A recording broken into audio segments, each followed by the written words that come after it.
Hello everyone, let's make something super healthy and delicious for breakfast.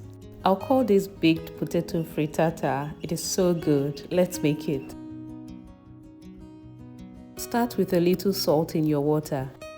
For this, I'll use sweet and Irish potatoes, which I'm going to boil just till done but still firm. While that's happening, I'll add a little sesame oil in a pan, followed by onions and garlic.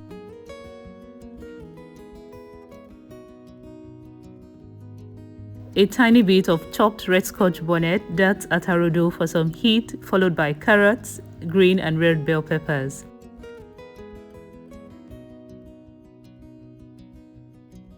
I will toss these over medium heat for a few minutes and season lightly.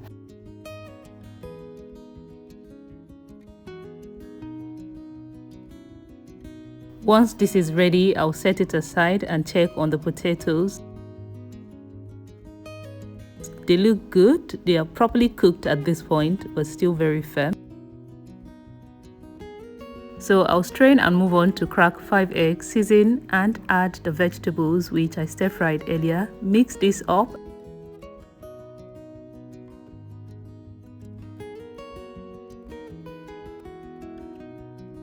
Grease your baking pan with some butter or just use a parchment paper and assemble everything in a baking pan, starting with the potatoes, some diced cabbage, and of course the egg and vegetable mixture. I will do this twice, making sure that I use up everything I have.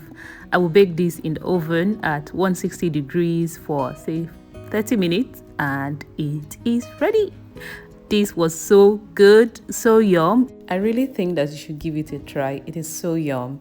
Thank you everyone for watching. If you like this recipe, don't forget to click the like button before you leave this video, and if you haven't subscribed, please do that now. I would love to have you around. Take care. Bye bye.